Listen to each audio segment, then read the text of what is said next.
What's up, Damian? How are you? Thanks a million for coming on. No problem, Jamie. Thanks for having us, man. How are you? I'm all good. I'm good. And it's like you were saying, your training's been good for this one, and it's great. You said it's great to get a fight in. How has training been? I suppose for the last couple of weeks. Yeah, it's been great. It's been as normal, really. I'm always kind of training and staying ready, but it's uh it's just up in the gears. That little bit of intensity, that little bit more intensity, just as the fight as you get a fight confirmed. That was the main kind of change. We had a few few things outside of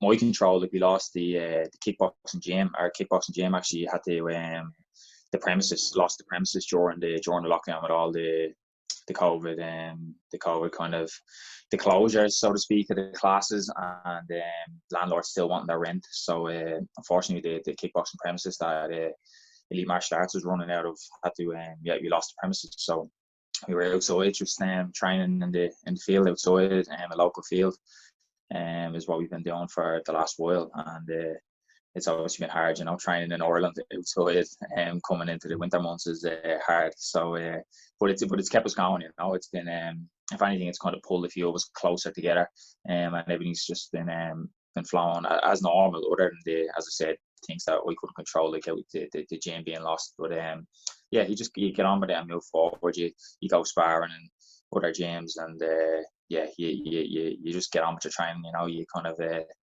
going back to the Rocky films. You forget about Yeah, all the fancy equipment and all that. And you're just back to the basics. You're just schooling with training partners outside and just the fundamentals. And yeah, everything's been good though. yeah.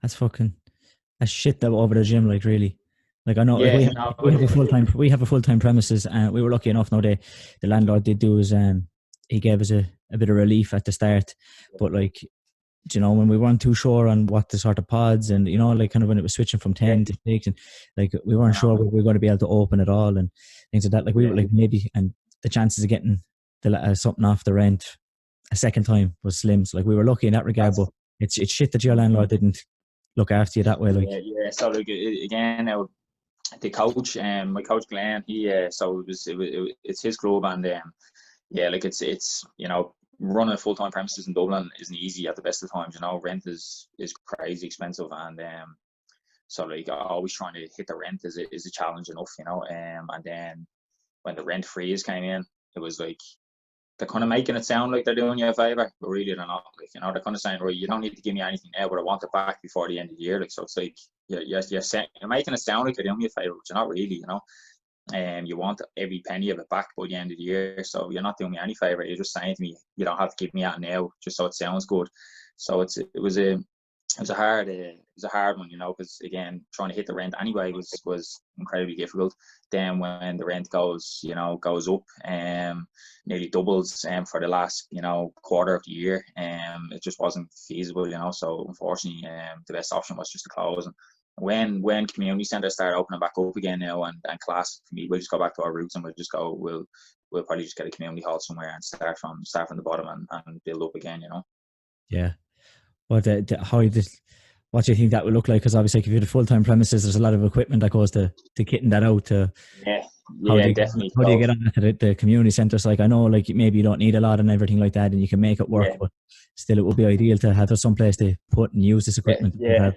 yeah, definitely. Like we had a ring and everything. We had like a ring that was put up permanently, and bags, everything like that. So the coach again was always kind enough to just let me get down and train whenever. So I always had that there, and it kind of always kept me ticking over. But it's hard when that gets taken away from you. But again, you kind of you go back to the basics. You go back to just schooling with other people, and you kind of you kind of forget that what got you there, so to speak. What got you to the dance. And it's like when we're kids, they're just doing drills with partners, 9 days out of 10. That's kind of what you're doing, and it really is good. I really enjoy school, and that's the just doing drills and with a partner. I really enjoy that. As far as the kickboxing side of me training, I'd probably do that if I had a fight coming up and I can only do one thing. It was schooling, sparring.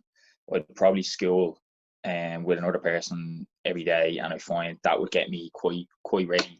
And if I could fight frequently, then schooling and then fighting frequently, I think that's kind of the perfect matchup, because the schooling gives you that condition and it gives you the understanding of drilling with another body, but not very intensely. It limits the chance of injury, but it also builds up your conditioning for withstanding it, and then it gives you a better understanding of how to place shots and where you should be looking to land them on the body rather than on a bag. And then if you're able to fight regularly, you'd have the sharpness from you wouldn't even need the sparring, So that's kind of, again, how I would approach it. But this year has been a very quiet year, so the fighting regularly part obviously came out of it. But I was lucky enough now to get to 2 in, so I'm pretty happy, to be honest. Get 1 in March and get 1 in at the end of the year now. I'm blessed. But just to go back to the training point of view, I think we definitely overcomplicate things when we have full-time premises. To a certain extent, it's very easy for everybody to just be hitting bags. I think kind of doing more drills with partners is definitely better in the long run. Yeah. You even have the I know, like when I started, you were in we were training in a leisure centre on the timber floor. Like there was no even mats. Whereas now, we've had a full-time place for a while. Like all the kids who come through the club, like they're all used to even training on mats. It's like you don't know what it's like. You don't know what it's like. Yeah, you're privileged there with just the mats. Yeah, it's funny. Even like I was trying. Jesus, it would have been like once this fight got announced, I was starting to train a little bit more intensely, and.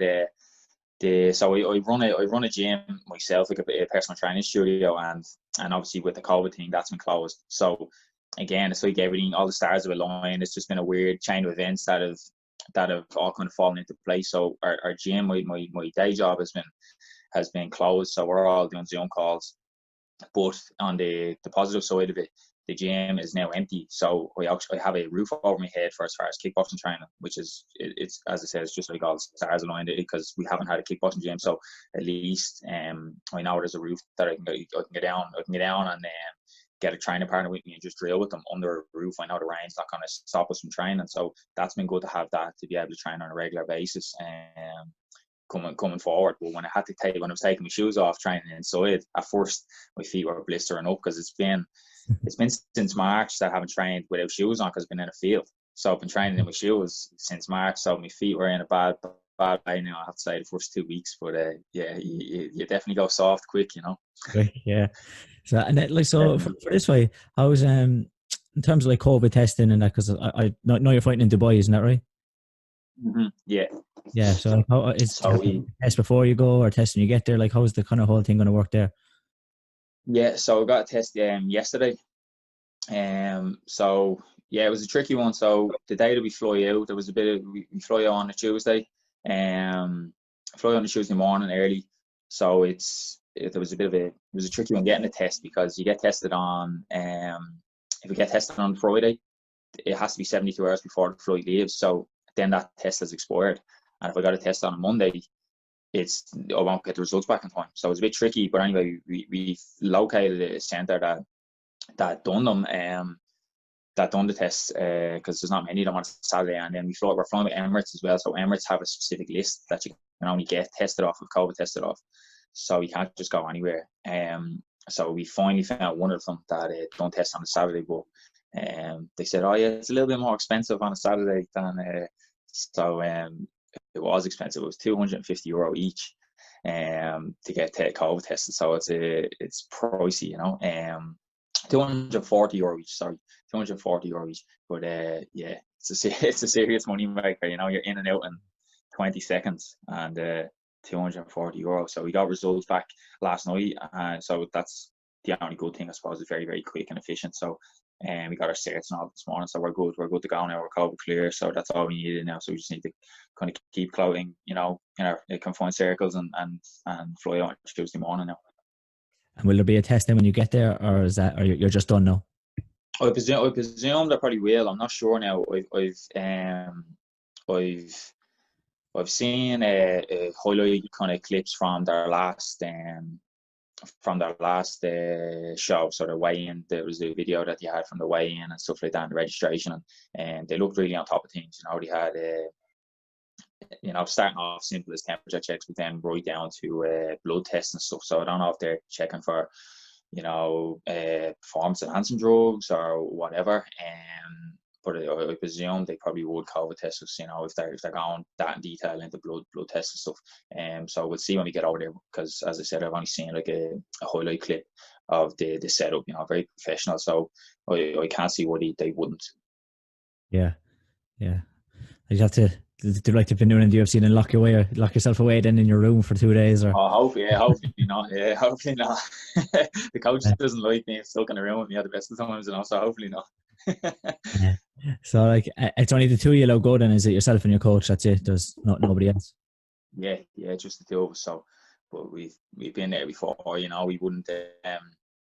Even if it's in England and stuff like that, it'd just be us usually that would travel. There wouldn't be many people from the club or whatever that would make trips. So we're kind of well used to it. We went to Switzerland.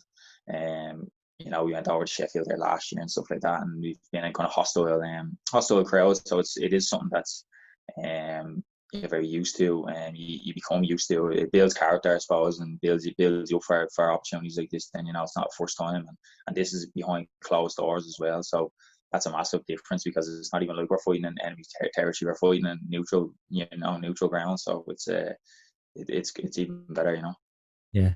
And where's this guy from? He's from, I think it's Abu Dhabi. I think it's just United Arab Emirates as well. Is just kind of what it goes under. But I think he's Abu Dhabi. I don't think he's from Dubai. So probably a little bit of traveling on his behalf, but nothing like we'll be doing. Yeah. And is he the champion then, or is it a vacant title, or what way is it? It's a vacant belt at the minute, Jamie. It's a vacant belt. So the Waco Pro scene.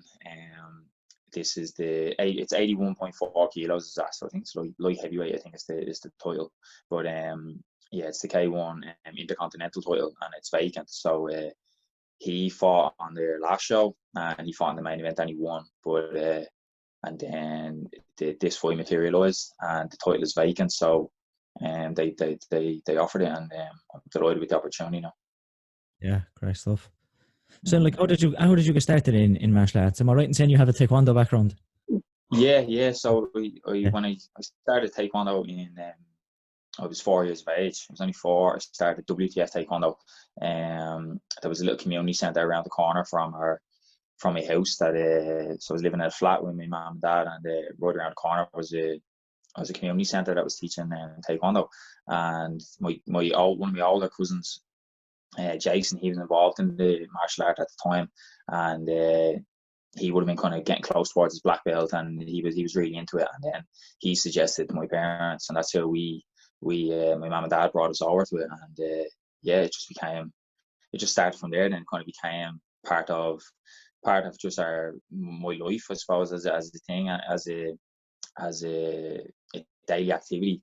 And I always say it to people, it's like, you kind of see some parents that kind of let their kids away with like not wanting to go to martial arts, and then it's not for them, but I believe that when they're kids, I believe the parent has nearly an obligation to kind of hold them there for a little while, and because I had plenty of times where I didn't want to go train. I wanted to stay outside playing football or playing the PlayStation or whatever it might have been, but your parents kind of, if they kind of, it's like going to school, no one wants to go to school either, but if your parents and people that have authority over you kind of want you to go and keep pushing you to go and motivate you to go and bring you, it becomes a habit nearly, so then the training aspect just becomes a part of your daily routine, like eating your breakfast, like having your lunch. It just becomes, there's a part of the day that you do some exercise and you do some training. And I'm very grateful to my mum and dad for that, that they brought me and pushed me through that kind of phase all the way up until kind of like a teenager. And then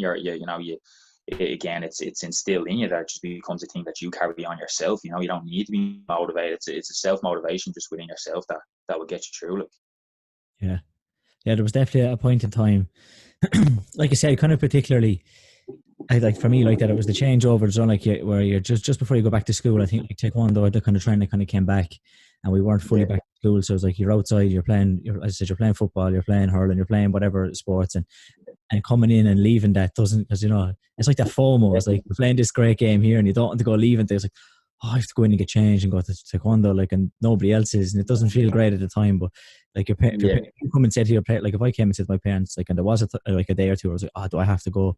And like, no, you're going. Like, that's it. yeah, You're yeah, going. yeah, yeah. And it's like, That's it. Yeah, and it's but the thing is, like, when you get there as well, when you get the training, like, well, for me anyway, when I got the training, I was like, I loved that I was there. It wasn't the fact that when I got there, I was like, oh, yeah, I don't yeah, want to be here. I was like, I just, but yeah, exactly. needed to be pushed there to, it's just that Hmm. small bit. Yeah, yeah. It really is just that. It's like a habit. It just becomes a habit, and again, it's like any part of your parents kind of raising you, manners, just things like that. They're kind of giving you a nudge in the right direction, like once you become older, then you can make your own decisions. But if you've been doing it for X amount of years, again, it's just a habit, and you just carry it on through with yourself. But um, another thing that goes with it, I suppose, like you said, when your kids or your friends are playing football and stuff, and especially back then, like there was no role models really from a superstar, kind of point of view. There was no people that really stood out when we were kids, like, to be honest, it was Power Rangers, and it And I was was the more same. I was the Power same. Rangers, and 100%. yeah, it was like all kind of martial arts kind of basic things. Power Rangers, and even Buffy the Vampire Slayer. There was Chuck Norris. My mom used to watch Walker's Texas Ranger. So, like, things like that. They were all just kind of martial arts based films where there'd be fight scenes, or programs, should I say, fight scenes, and that would get you into it. But like nowadays, kids have all the UFC stars and all the glory stars, and there's loads of combat sports, and obviously boxing is massive. So there's loads of combat athletes for people to look up to. Back in the day, though, obviously boxing would have been there, but it's to be quite honest, from a kid's point of view, it wasn't. It just didn't reach out to that demographic, I suppose. That there wasn't that superstardom that there is now around it. So I think the people wanted to go play football and stuff, and that was the cool sport. Like, if I had 10 friends, 9 of them played football, like, and that was just how it was. I even played it myself, it was definitely no good, stuck in the fence just to hoof the ball out of there. But it's that's just how it was. Football was the cool sport, and it's that was another thing that kind of made you want to play football. I want to and then the media point of view again, like World Cups, Premier League, all that kind of stuff was on the TV. There wasn't much fighting, it's as it is today. Today it's a lot more accessible, I suppose, to the younger generation coming up. They can see, what's the campaign for women. If you can't see, you can't be, or something like Yeah. that. It's the same thing. If you can't see it on the TV, you can't aspire to be it. Like, so that's a big factor, I think. Yeah. I actually hadn't even thought of that. Like, yeah, it's true. Like, when I would have started, there wasn't anybody, like any martial arts fighter, like like you said, it was Power Rangers, it was the Karate Kid, it was Bruce Yeah, Lee, it was Jackie Chan, but no actual yeah. person, like sports person you could look up to. And like you said, there Mm-hmm. wasn't YouTube, there wasn't Instagram, YouTube, there was none of that you could even go and No, watch. It was like no. you had to watch Power Rangers, you had to watch the Bruce Lee movies, or yeah, I hadn't even Yeah, thought of it. Like, it's actually, yeah, it's so true, like that, for a time that it was so hard to, like, yeah, there wasn't I suppose, a Conor McGregor, just where everybody, yeah. even if they don't have interest in what he does, Mm-hmm. they've heard of him and know who he is and what That's he exactly. does. Yeah, yeah. No, definitely.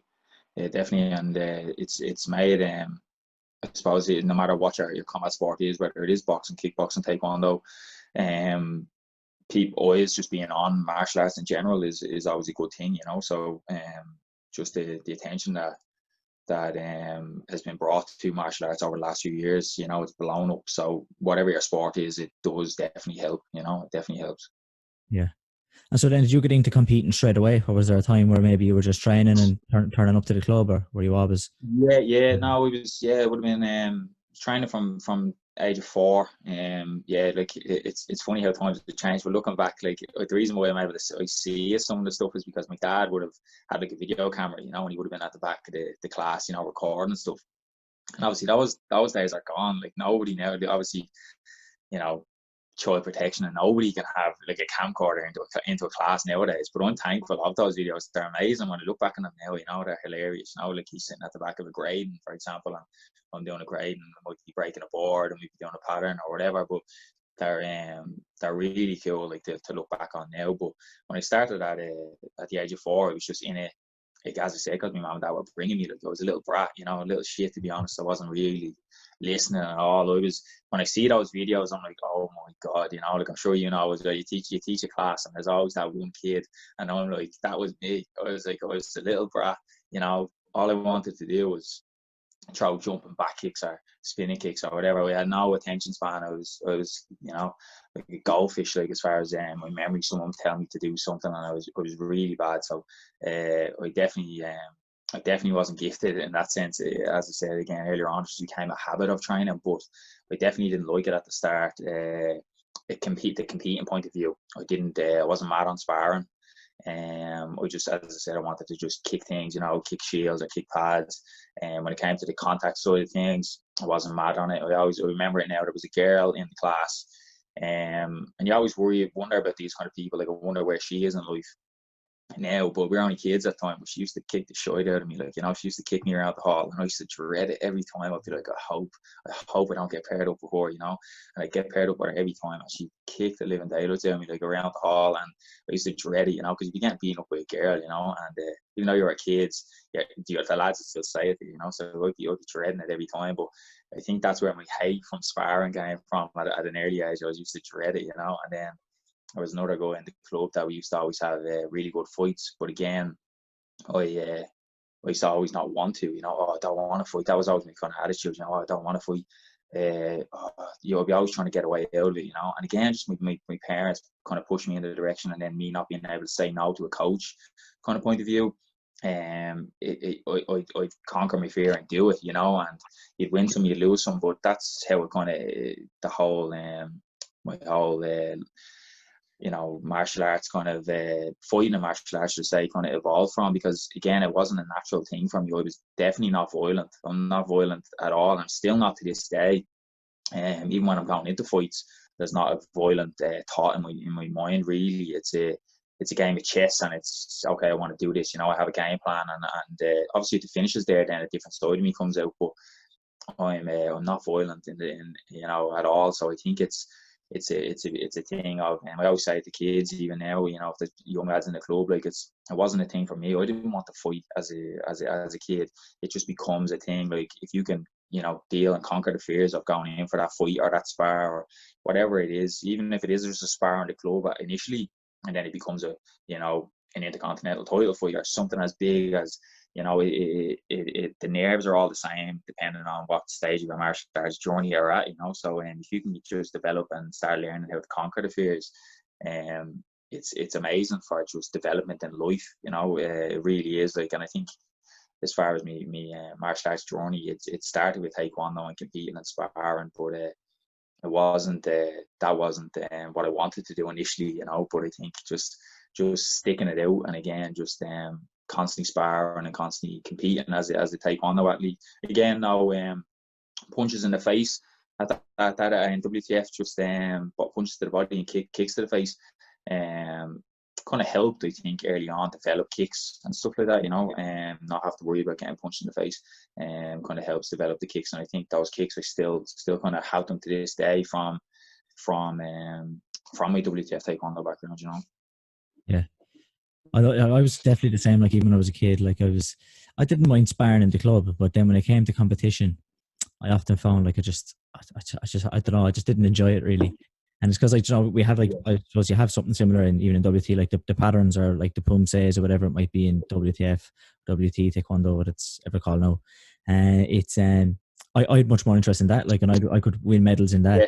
And then because, like, you've won a medal in that, it's like, oh, well, I don't really want to spar. And I was always like that. If somebody had came and said to me, oh, you don't have to spar, if my mum and dad came on and said, all right, come on, we'll go home so you don't have to spar, I would have been happy straight in the car. But they always said, no, you can't do both. Like, you have to do, you can't just leave, you have to do both.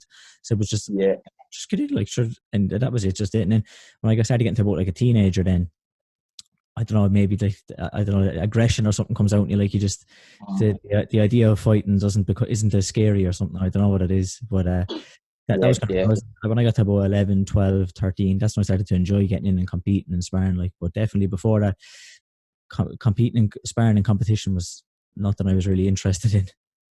Yeah, no, it's I don't think it's a natural thing, you know.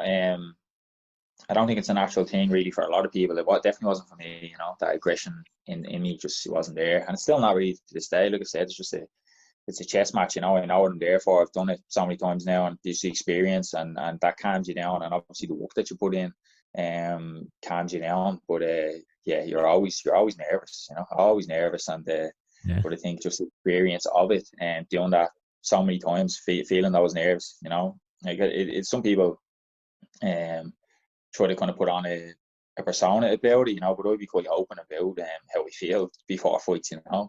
I'd be quite, I'd be quite nervous, you know. You'd be pacing up and down the back, you know. You'd be thinking to yourself, what the hell am I doing? Like, what am I doing? You know, I'd love to be at home with a Domino's pizza right now, watching some fights or something, you know. And just like, what the hell am I going to do? But again, it just comes from experience, you know. It's you know, the endorphins you get off of winning, and winning becomes addictive. That's what gets me and has me, you know, still hooked on fighting and competing. It's the winning that's addictive. Like I don't necessarily like I didn't necessarily like the fighting, but it becomes more of a natural thing as you just become more experienced, you know. And if I was losing every time, I guarantee you I would have given it up years ago. But it's again that habit, that attitude of just training every day that has been instilled in you from a kid. It definitely sticks to you. That hard work, you know, gets you places. And then when you're training every day, when it comes to fights, you're winning. And then again, it all comes from the hard work that you're putting in. But as I said, the winning becomes addictive, and that's what keeps pushing you on. You know the endorphins and the sacrifices you made coming up to the fight. When you do get the win and get your hand raised, it's all worthwhile. So it's definitely the winning that becomes addictive. And I think any kind of combat athlete will tell you there's nothing like the buzz of getting a win in a fight. You know, there's nothing like it. You give everything, you know, up to have that feeling, and that's what becomes addictive. And I think that's again when it goes later down in life, people do struggle to retire from it. You know, you do see it so much. You know, it's just such an addictive feeling. Yeah. I think even that's where sometimes even the nerves, like, but like when you're younger, like you're more nervous about getting hurt, but then after a while it maybe goes away, and you're not scared of getting hurt. You're nervous and you're scared of losing more. So it's like you put in all the work, the effort, and you want to win, and it's the Yeah, nerve. What if I don't win? You know what I mean? It goes away from getting hurt, and it becomes more you're nervous about winning. And like you said, maybe yeah. that's why the feeling for winning then is great then as well. Like, Yeah, that's a massive thing. I remember like doing a bit of sports psychology when I was in college and stuff, and yeah, that'd be one of the things. Like, what would be your fear? Like, is it of being hurt, or is it of just losing? And yeah, it would just be losing, you know. And then again, like, what do your friends and family think? You know, and you're afraid of losing, and what your friends and family think. You know, you're not afraid of getting hurt. You know, that's never really an issue. That never comes into your mind. You know you're trying and well enough to perform. It's more like, oh, like, what if we, you know, like, if I don't perform to the best I can, what if we lose? It's more those kind of thoughts, you know, that creep into your head. But again, from experience and hard work, as your training camp goes through, those thoughts get diminished and a lot smaller. You know, when you start feeling that you're ready and you're fully capable. Like, yeah, that's definitely, yeah. I've definitely felt that, yeah, myself. yeah, Even felt like that. Yeah, there's more pressure from the people who matter to you, I suppose. But the funny thing is, I suppose that you don't want to, I suppose, let down the people that matter to you. But the thing is, they probably give the least amount of shit, like whether you win or whether you yeah, lose. yeah, definitely. That's it. Yeah. It's same. Like, like, oh, jeez, you know, I'm at the losing. All the lads have to come out and watching, and they just, you know, they're like, come on, we go on, you know, have a few points, like, you know, I don't care, like, you know, let's go, like, yeah, the people that are really for the right reasons, they don't really care, you know, they're there to support you, and that's ultimately what you want, I suppose, you know. Yeah. So then, like, when did when did you switch to kickboxing then, or what kind of made you take that switch? I would have probably been about 12 or 13, so I got so again, as I said, I was doing taekwondo since 4, and I got my junior black belt then. I probably would have been 13 or something like that when I got my junior black belt, probably even younger. Like, I would have been quite devoted now to it, especially from say around the age of like seven up. Like, I would have been, you know, just stuck into competing and grading. And yeah, would have got my junior black quite young. I think would have been about 13. And then my coach at the time, he was one of the instructors in the taekwondo club. So he was my taekwondo coach, and then he was branching off in his own kind of martial arts journey. So he had done taekwondo for years. Obviously, he was coaching me, so he had started, X amount of years before that, and then he had kind of moved on to doing a bit of kickboxing, and then he started teaching kickboxing.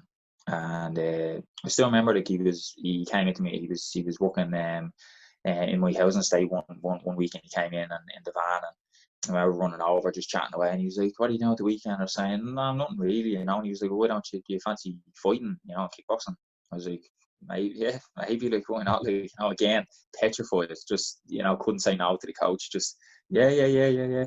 Then going in trying to make excuses for me, to me, man, dad, why I didn't want to go. But anyway, they're all on board. They're throwing me in the car, bringing me down. So we went down to Sligo, and it was a semi-contact kickboxing tournament, and won my first fight. Again, all I had was legs, couldn't punch, it was just straight shots to the body every now and again. WTF was very little. This would have been back before even the electronic score, the body armors came in, so people wouldn't have thrown punches to the body really. It was more about just trying to take each other's head off kicks. So there wouldn't have been anything with my hands at all. So it won my first semi-contact fight anyway, and then I lost my second. But that was my first taste of kickboxing before I ever done a class, So I kind of knew then, like, the semi-contact wasn't for me. It was totally different to what we were doing at the WTF. The continuous fighting, like, so.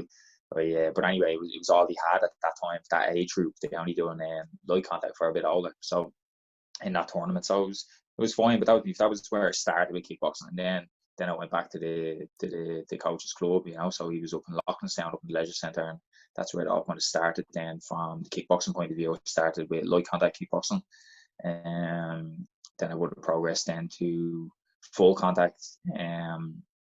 Some organisations were allowing you to fight full contact when you were 15.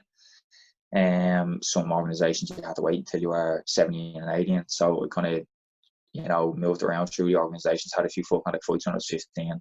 Then got into it then really 17 and 18 in WACO and KBI, and the ISKA had shows, and IKF had shows. So kind of floating around the country doing full contact, from 15 up until I think it was 26. I think it was 24. Sorry, when I stopped 24 when I 23. Sorry, 23 when I stopped doing full contact. I lost the love for it. But that was me journey from taekwondo to kickboxing.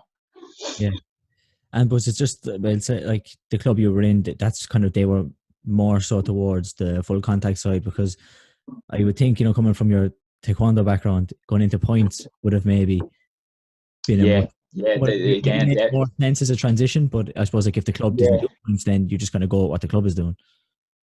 Yeah, and again, I think the evolution in that five kind of, in that maybe that 10-year from when I started WTF to 10 years later, I think WTF had evolved as well. Like, again, it goes back to the electronic scoreboard. So WTF back then was more like continuous fighting. Now it's very points based. It's very front leg orientated. So like, I've never had a side kick in me. I could never throw a side kick. So corner kicks, back kicks, spinning kicks, they're more my kind of bread and butter. I never really had a front leg side kick in me. We done it in class, obviously, but I was never really confident in it. And again, it came back to the old WTF style. It wasn't really front leg. So I think that's now WTF would definitely be a lot an easier transition to semi-contact kickboxing. But I think back then it was a little bit different. It was a little bit more kind of attacking with both legs and continuous fighting. Yeah. How did you find kind of fighting full contact at 16, 17 and being pushed in, I suppose, maybe with somebody with some grown men and stuff? Yeah, it's definitely a difference, just getting that man strength. It's definitely there's definitely a massive difference. And some people get it at later in life, different times. Like, sometimes you get some 17 and 18-year-olds, and they're men. Like, you look at Mike Tyson when he was 17, you're like, that is not, like, then you get some lads like yourself spaghetti arms, you know, getting in there at 17, you're like, couldn't crack an egg, you know, and you're just looking to outpoint people. So that's kind of, I kind of got, a bit more power and a bit more kind of killer instinct later. Kind of, I probably would have been about 20. I probably would have been about 24 when I started, 23, 20, yeah, when I kind of start getting that kind of, just that instinct to be stopping people, you know. Once they smelled blood in the water, just to be able to get the stoppage, I probably would have been, yeah, just 22, 23, 24. That's kind of when I would start having a few stoppages in full contact, and kind of hammering down my place as the 81 kilo national champion in Ireland, you know, for full contact. So that kind of would have been when it started becoming apparent to me that I kind of had a bit of man strength in me.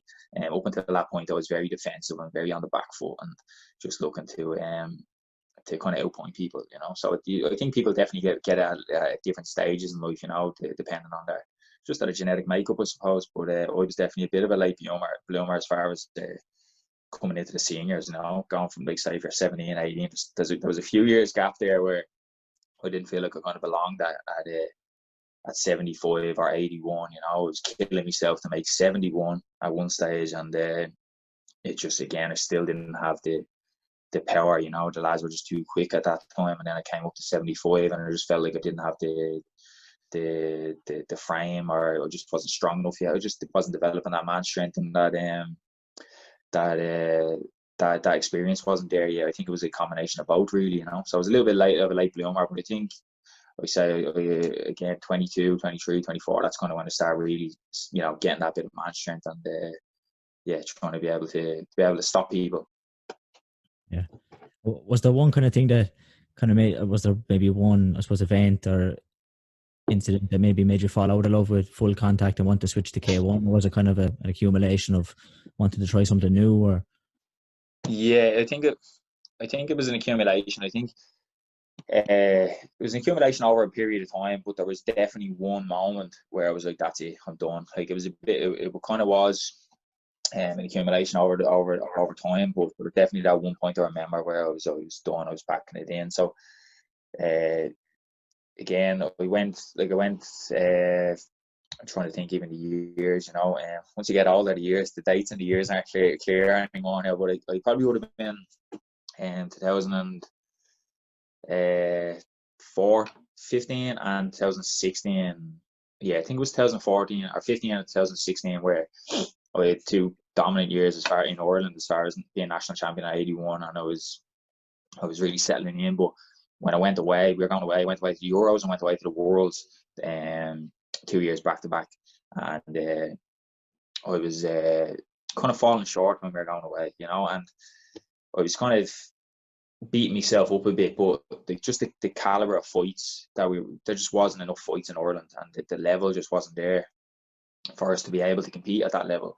And you know, you probably know yourself from the taekwondo background, like when you're going away to these, again, well, I'm an adult now at this stage, so it's not like I'm getting the money off me mum and dad, you know, to just send me away. Like, I'm paying for it myself, and you're taking time off work and you're going away, and then when you're falling short, you do be beating yourself up, and you're kind of like, you feel like you're doing the best you can in the country, but you're not really getting, you know, you're the top of your level in the country, you're the national champ, but you're just the golfing level.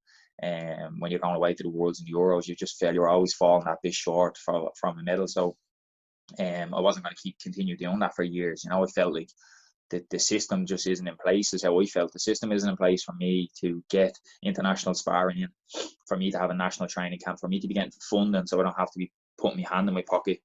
I've been national champ 2 years back to back, and I've went away to the Euros and the Worlds. I've fallen short, but I just felt the system wasn't in place for me to progress, and I wasn't going to get caught up in that cycle of staying there for years, you know. So I said, right, I remember after the World Championships 2016, I think it was, 2015, I came out of the ring and I was like, that's it, like, I'm done with it, because I gave such a bad account of myself. So I felt all in the lead up to it, the national scene in Ireland, the only spars I could get really, nine times out of 10 people wanted to do K1, they wanted to do leg kicks, and I was agreeing to them most of the time. And then just when I went in, the spars, I could probably count on me on one hand the amount of full contact spars I got in, and that were of a really high level, And then when I went abroad, and I went to the Worlds for the say, and I lost. I just remember coming out of the ring going, oh, I'm done with it, because I'm not investing myself in the full contact enough. Everyone around me is doing K1. K1 was getting a lot more attention. Domestically, in Ireland, just all the clubs, all the shows that were being put on were all K1 based, and full contact was just kind of shrinking. It wasn't really becoming as big as it was, and the combination of the sport shrinking in Ireland and then me falling short when I'm going away. Again, there was the two of them. I kind of had the two of them, and in my head, I was like, I'm never going to get a medal. With the sport shrinking in Ireland and the kind of sparring and the prep not being there, like it's very hard to be going away and medaling. So it was after my performance at the Worlds in 2015. I just remember going, I'm done. Like, I'm just gonna go K1 now. I'm going to, like, I'm just gonna get stuck into that. And it was a new start. I felt like it was a totally different sport. I know we're punching and kicking, but it's a totally different sport. And I got that bug for learning, and that bug for just starting something completely new, and it really just kind of lit the fire in me again, and that drive to succeed again, because I felt like I was at the top of Ireland as far as being national champ, but I just knew, there was no reward there, and even if you did medal, there was no reward, so to speak. There was no financial incentive. So all these kind of things are just building up in my head, to be honest, and that's ultimately what made the decision for me to pack in the full contact. Yeah, that is. I think, like you said, especially when you get to senior, like it's one of the biggest factors, like the lack of funding and trying to compete. Yeah. And like you said, like what would have potentially you needed to progress to the medal was maybe even to compete more regular and get to these tournaments away. But like you said, that comes with a cost and time. Like it's just not realistic to be able to do it, like, without any financial support, which it's a shame, like, because we have a lot of people here, like, because the thing is about it, I suppose, is you're not alone there in that. Like, that's happening to loads of people where they just it's no financial support. That's the challenge. No, it is. And like, I was lucky now, when I did move over to K1, like, I did fall in love with it, and that kind of helped. That helped, because I do find, if you're doing something for the wrong reasons, like if I'm doing something just for recognition and just for more kind of acceptance and from people and the world, your heart has to be in it, and you're not going to be able to give a good account of yourself if you're just doing it. The goal can't be very, very short term, and I'm lucky now when I did transition to K1, I did fall in love with the sport, and I kind of wanted to engross myself in it. It wasn't, I just want to get a fight in and think I'm just going to, shoot to the top, because I think, like, you're probably the same. I think every martial artist in the world now at the minute, no matter what you're doing boxing, they go, no, the question gets asked to you, are you going to do MMA? I think everybody just gets asked that. So that kind of just rolls into my next, answer as far as that. Like, it's not where my heart is at the minute, and I think if you're doing something just for recognition, I don't think you're going to succeed in it, So I'm lucky when I did make that change over. As much as K1 was becoming big in the country, and there was a bit of me that was kind of saying, I want an incentive, I want something in return, but it wasn't my sole drive. When I did start it, I did love the sport. So that's what kind of the chain reaction then. I was given my all, but I was getting a little bit back. I was getting a bit of a financial incentive. I was getting more social media exposure. There was a give and take kind of approach to it. But I did fall in love with it ultimately. And I think if you're not in love with the sport and you're just doing it for recognition or approval from other people, it's gonna be very short lived. Yeah, but that's one thing. Even like you said, even with MMA, and people asking, are you going to try? Like, there's been some people on Like, and a good point. I would agree with it that like you don't have to go to MMA to be good in your sport. Like 100%. Look, if it's something that you want to do, and like you said that you have a love for and a passion for, like then do that then, but not because you feel like pressured for, I suppose, external pressure to, oh well, I suppose like I'm kind of I'm expected, like K1 or like taekwondo or something, anything like that. It's like isn't the it doesn't it's not a stepping stone for MMA. Exactly. You can have Yeah. you can have a good competitive, a high level competitive career in whatever martial art or sport that you enjoy and want to be a part of, and don't have to go and prove anything or have to do anything in MMA to kind of like Yeah. justify yourself. I Yeah. think Yeah. like 100%. Yeah, definitely. People, it kind of it's near disrespectful to other martial arts when people always say that. It's like I've plenty of other things to accomplish in my sport. Before I ever think of doing anything. So it is disrespectful. And it breaks my heart when I hear high level kickboxers talking about the sport as a stepping stone. Like it's just like please stop that and just give it a bit more respect. I remember listening to the Joe Rogan podcast, and it was Cedric Doumbé was on it, and he was just talking about his UFC career. Like, and I'm just like, like Rico Verhoeven was on it actually, and he was talking about, he was like, got no interest in MMA, and I loved that. Like, I loved his side. He's like, people just always think it's a stepping stone. So like the way I look at it from that point of view, I always say, like obviously people are looking at it from the money point of view now. As MMA stands, it's a big earner. There's some promotions out there that are paying big money, but like that wasn't there before Conor McGregor. Or wasn't like there wasn't that money over in Europe. So like if you look at shows where Conor McGregor was fighting, and getting paid €250 or €500, like that was reality. That was reality back in the day. Like fighting in Ireland, fighting MMA, the same as it is with K1. But like, if that was the thing back in the day when and everyone was saying to Connor, forget about the MMA, just you're better off getting into the boxing. You're not going to make a penny in the MMA. Like that. If where would MMA be if that was the case? If he had given up on it because he was seeing bigger paydays in boxing, so like that's nearly how I feel as far as kickboxing. I hate feeling like you kind of like looking and turning your back on it and trying to think about an MMA route to make a few pound or whatever. Again, everybody always asks, and it's like I've plenty of other things to accomplish, and I'd love to make kickboxing more of a household kind of spectated sport, because I believe it is the most exciting stand-up sport. I believe K1 is the most exciting stand-up sport, and I think it's starting to get its attention, and it's deserved attention for even Glory and other promotions that are really trying to push it and become more notable. But I don't want to turn my back on kickboxing. And this show now in Dubai is the opportunity I've been looking for ages. Whether it was on a big household kind of name like Glory, if you say to people Glory Kickboxing, yeah, everyone knows Glory Kickboxing, but not many people know this promotion in Dubai. But I'm hoping this becomes a regular thing. They're doing great things for kickboxing, and I'm buzzing now to have this opportunity. They have an app, and you download the app.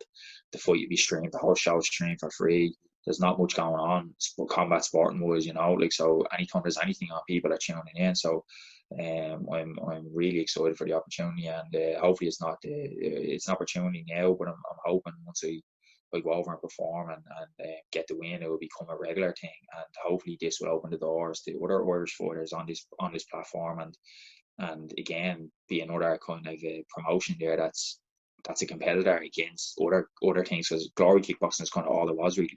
So I'm hoping now this promotion will continue to thrive and keep pushing, because they're right up there as far as professionalism. Like I've been blown away with it so far, so I can't wait to actually get over there and see what it's like now. But that's my standpoint on the kickboxing point of view. I want to make it a lot bigger, and I feel like I owe it to the sport. I want to make it as big as I can in Ireland, and keep pushing the boundaries and try to get it and get it to be again a household spectated sport. And I believe we're on the right path with this opportunity now, and I hope it can blow up. Yeah, It's definitely a big for kickboxing because, like I said, it's really only been, I suppose, the top level. It's only been UFC fights. I know Bellator, like it's been high level MMA fights, high level boxing fights, but like other martial arts, like and I suppose lower level stuff it's not really happening. So the fact like you're getting to fight and that promotion are willing to put on fights and make something happen is great. Yeah, it's incredible. Like, again, like people say, you know, are you nervous? Like, I'm not nervous. I'm blessed. Like, I'm blessed to have the opportunity. Like, you know, like you can't, like, how could it be nervous? You know, like, there's nothing going on. Like, I'm not being given an opportunity here now to go over to Dubai, and fight for a title that no Irish person's ever fought for. You know, it's like, how could, you know, the opportunity of a lifetime, like, how could I be nervous? You know, how could I not be excited? You know, so I'm absolutely buzzing, and really looking forward to, you know, and again, I just hope it's not the last, you know, go over there and make a statement now, and please God, this will be a regular thing going back over to this promotion. And yeah, I'm very grateful to the promotion. I'm very grateful to United Arab Emirates, or United Arab Muay Thai. Very grateful to them, you know, bringing us over to the UAE. Very grateful to Roy Baker and Kickboxing Ireland, and Wacko Pro. You know, very grateful because again, this opportunity during the pandemic is amazing. Do you see yourself potentially fighting for an organization like Glory down the line? It was like they are the biggest one in K1. Yeah, I wanted to, the way I've always seen it for years, like over the years, I just want to fight for whoever treats me the best, whoever looks after me and makes me feel like I'm getting what I deserve, you know, and that's it ultimately.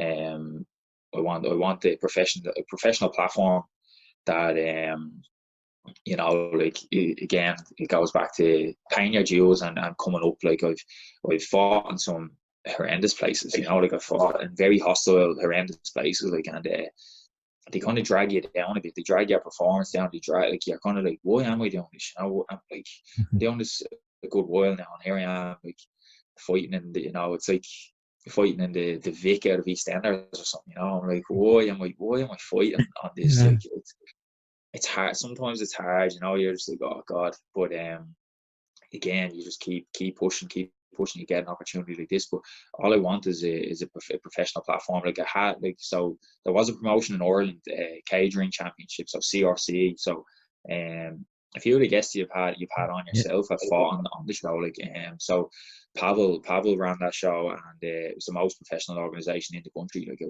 was ran like clockwork, and I'm very grateful. I was always very grateful to them for the platform that he gave me. So I think I had 5 fights in that promotion, and I never lost. So it was their 78 kilo K1 champion, and they always just really pushed me. There was always promos. There was always it was the show I was ran like clockwork. I wasn't fighting at 1 o'clock in the morning. You know, there was never stupid stuff like that, and that means a lot. Like, you know, that you're not being messed about. I always felt like they they had my back. You know, I always felt like they were giving me a fair shake, and that's all you ever want. You know, sometimes there's just some dodgy stuff goes on in shows. Guys coming in overweight, and the promoter might just let it slide, and you know, just things like that that make you, again, when you're very sensitive to things like that when you're about to come up with a fight. Like, so something like that, straight away alarm bells are going off. You're like, oh, are people here to, you know, to screw you over? There's all these things, and you think everyone's against you nearly in your own head. So when people are giving you a fair shake, and they're just straight down the middle, that's all you want, you know. And then again, a professional platform. So they used to run the show in the right venue, and it was great. It was great from a spectator's point of view.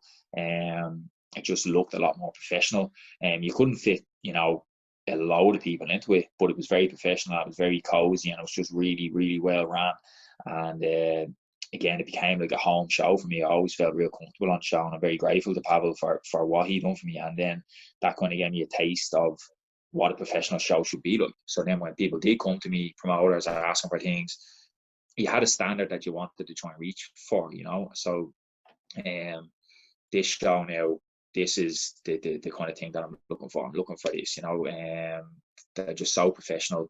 Like, during the pandemic, to be able to do this, to be able to fly me over to Dubai, you know, put me in the coach up in the hotel, and look after me the best. This is the best I've been looked after as far as in my kickboxing career, so far. So like to be able to do that during the pandemic, I'm really excited to be able to see what happens there when they are allowed spectators again, and how big the shows could be over there. Yeah. Yeah, it seems I would have watched, as you said, some of the guests that I've had on have been on those shows. Like I know Adam and Ryan have fought on them. Yeah, I know Gary fought on a few as well. Like yeah, a couple of other people have fought on them, and they always look professional. yeah, They always look like good shows. I don't know, is that promotion gone, or is that? yeah. Yeah, I think I think just the premises. I think there was a bit of difficulty with the premises. I think a new owner of the premises. I think now again, I haven't talked to Pavel about it or anything like that, but I just kind of think I remember there was a while ago. I think the right venue was sold or something like that. I remember hearing stuff like that, and I think maybe that's where kind of the show was lost maybe on that. And again, Pavel was always a man with just a really good business brain.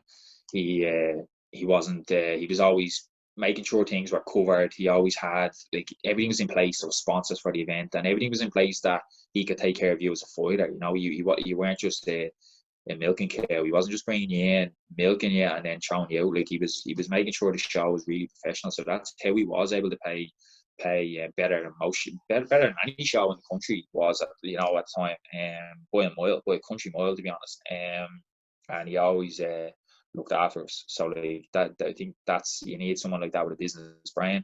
But unfortunately, like with it's and as you probably know yourself, you ran any taekwondo tournament, something like that. Like it's hard work. Like running a show is hard work. So credit to anyone that does it in the country, and there's a few big promoters in the country, fair play to any of them that do it, because it's not easy at all. No, you understand that from point of view as well. So I'm never going to be a person to outprice myself and say, look, I want this, I want that. Like, you understand how it works, like I'm not going to ask a promoter for more than what I can bring them. Never. It's simple. Like, you can't just pull money out and just give it to you. So I understand how it works, but I think people like Pavel that had a real good setup. There was a reason. Why he was able to look after us so well. So I think until he gets the kind of the things lined up and everything right again from a promoter point of view, being able to put on a show, I don't think he will. I don't think he'll rush it into a venue that it's costing him too much, and then everyone has to take a pay cut as far as fights, and the show just loses its professionalism, I suppose, and it can't be cut corners. So maybe that's probably the point of view where he's looking at. But please God, they come back, because I'm still champion in that promotion. I'd love to defend the belt, because they've always treated me well, and always had international opposition as well, so it wasn't just Irish lads, so hopefully they can come back. But sorry, again, you'll get used to me rambling. I'll talk and talk. But No, you're all good. I think your question a while back where you said glory, like, is that kind of where you want to be? But again, I just want to fight for a promotion that looks after me and takes care of me. So to be honest, like when Pavel was running that show here, I would happily fight on his show 2 or 3 times a year and be quite content, and again, the platform that he was offering me was giving me the level, people had the videos and the high quality streams to see highlights of me and stuff like that. It gives you the platform to be able to get opportunities to go to other promotions, if they come calling. But again, he's giving you a level that you're not able to be lowballed with his promotions, because he's paying you well enough, so you have a good background. You can say, no, like, I'm not going in, I'm not taking the first opportunity that comes, because you're not just getting peanuts, on a good local show, which helps, So if someone can give you a good base here in the country and pay you well and look after you and give you a good platform, that's a massive thing. And I kind of am always grateful to Pablo for being able to do that.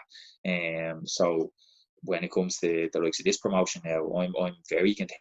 If I can go over there now, do the job, get this belt, I'll be very content to make this a regular trip over to Dubai. I'd be more than happy to.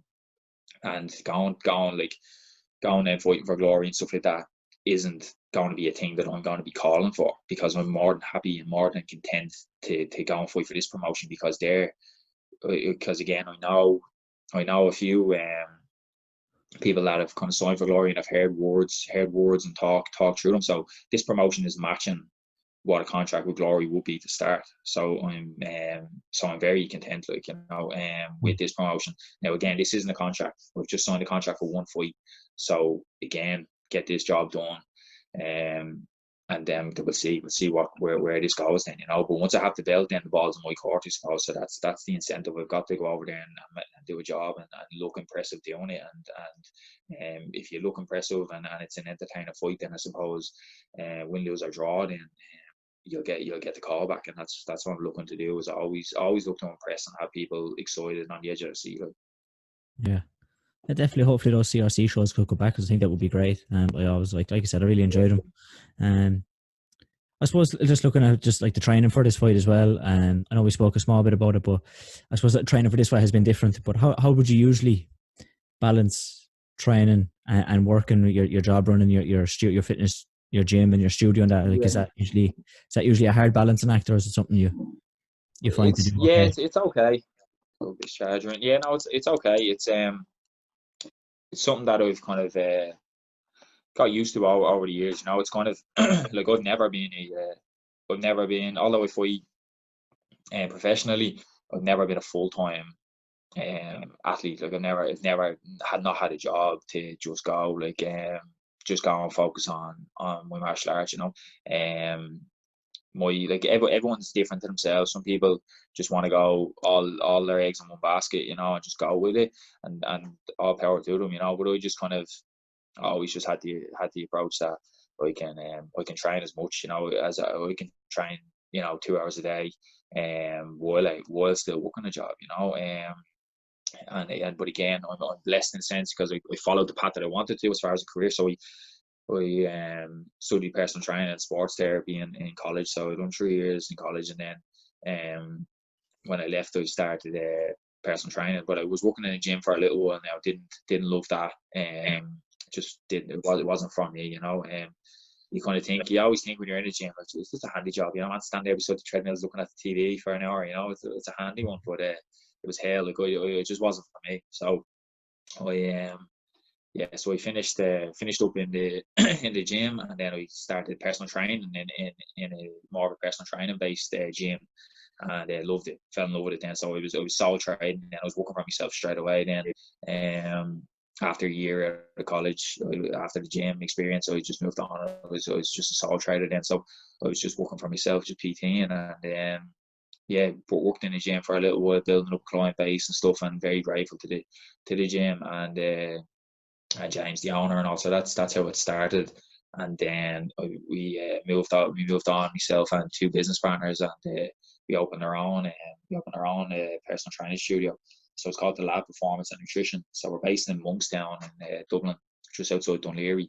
So that's where we're at now, and it's obviously hard times now with COVID, but and all the closures and stuff like that of gyms. But I wouldn't change my career for the world. I love it. It's a cliche that if you do what you love, you don't work a day in your life. And it's definitely a job I have a passion for. And again, it comes from a background and that was instilled in me from, again, you go back to the start of the podcast. My parents were just bringing me to martial arts. It's a daily part of your, it's a part of your daily routine. Like, you've got to exercise, and I think that lifestyle just made me very passionate about it, and the benefits that it can bring to you as a person. So that's how the whole path was kind of mapped out. I knew straight away that's what I wanted to do as far as a job, because anyone I ever really looked up to as a role model was always someone coaching me or telling me what to do. So I kind of that was straight away. I was like, oh, that's what I want to do. It came from my sporting background and people that I looked up to as coaches. So I was blessed now, and I kind of went on that path, and everything kind of fell into place. I didn't have too many stumbling blocks. I had the bad experience in the gym, but it was an experience that stood to me, and I just kind of progressed after that. And now we have our own place, and we're flying now at the minute. I know COVID, but now the second lockdown has locked us down again, and we're just getting kind of Zoom calls and stuff at home. But I have a solid client base, and they're all very loyal. Some of them I've been training 5 years plus, and they're very loyal now. I'm blessed now with my clients and being able to jug that and training. They're, working for myself, I'm able to train in the middle of the day. I'm able to train in the mornings and when I have gaps from clients or whatever. So obviously then being able to reschedule work and just take a week off because I work for myself, and things like that it's very manageable. And I'm lucky in that sense. Yeah, that's like that. It's yeah, I suppose it's handy like that. You get to work for yourself. Like you said, you can maneuver things around in the.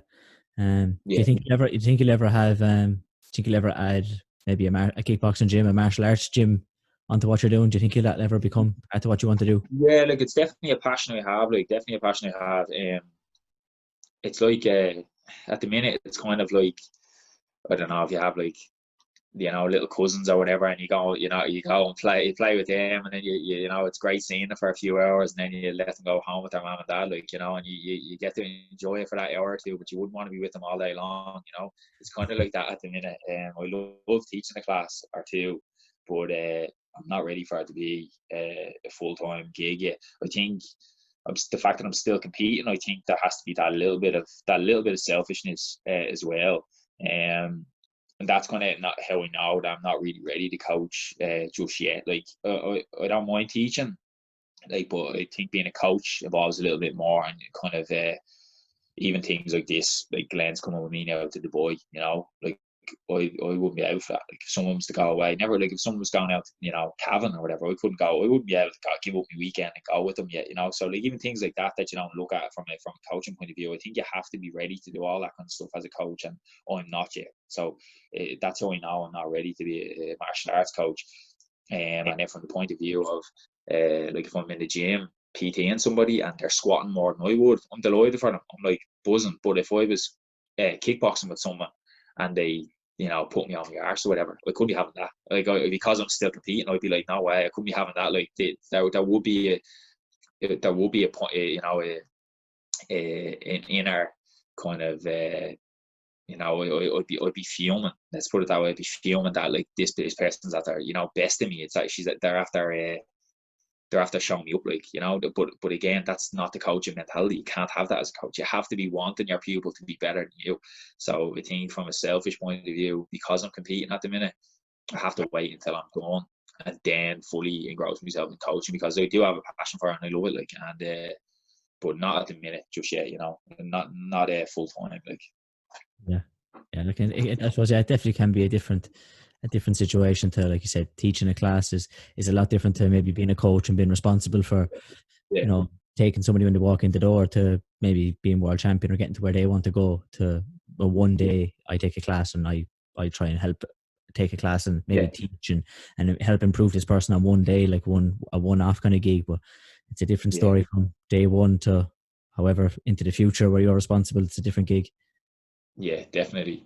And then even like I said, from the traveling point of view, giving up weekends to go coaching at tournaments and stuff like that, especially if you have a big club, it's draining. It'd be draining, like, so it's a tough gig, you have to kind of be ready for it. As I said, it has to be 100% your focus. Like if you're going to do it, you have to want to do it. If you can't, like, again, you can't really have that selfish thing that I was talking about. So that's just how I know I'm not fully ready to coach, but it's definitely in the future, 100%. It's a thing that I want to do. And again, from a sporting point of view and a martial arts point of view, like when I'm looking at what I want to accomplish in the sport and stuff, it's like you want more, you want more achievements, and those achievements give you more kind of exposure and all that kind of stuff.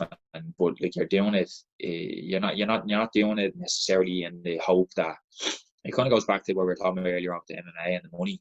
You're not doing it necessarily looking for the the big money off of just your sporting career. As a whole, in a bigger picture, I'm kind of thinking of if I go down kind of in Irish kickboxing history as one of the best as far as Irish K1, I know then later down the road when I do eventually open,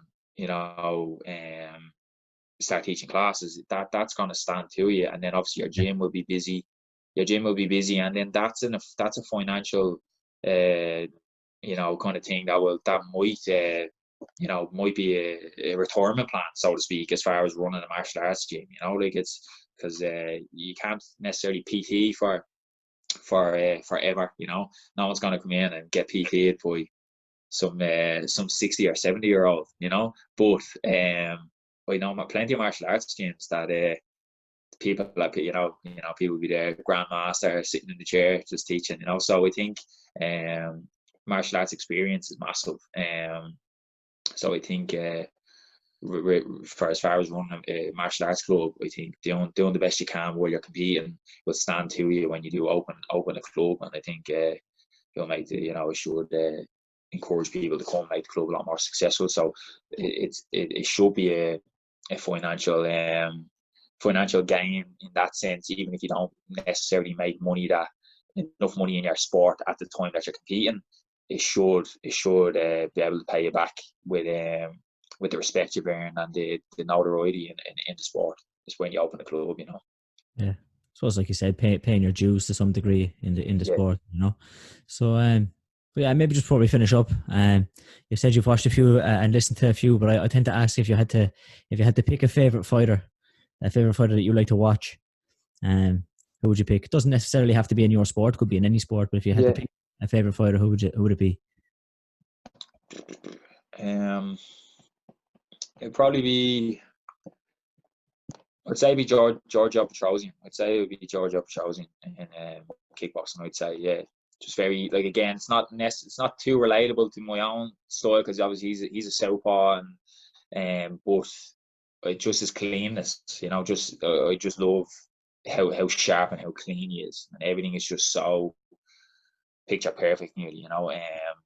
Shots are nothing's wasted, just not very efficient, and when I watch him, it's as soon as you said that, he's kind of the first person to come to my head. I was lucky to do a seminar with him now in Thurles a few years back, and even though he doesn't speak English, he doesn't need to. As soon as he shows you, everything's very simple. A lot of his drills are very simple, and it was it was a quality experience. So I'd say Giorgio Petrosian in kickboxing. Yeah, I was somebody I would have seen, and a very exciting fighter. Has been in many great fights. So yeah, a great pick, I think. So I think we'll leave it there. Thanks, man, for coming on. Really appreciate it. Really appreciate hearing your story and where you've kind of came to know and that. So and best of luck on your fight next week.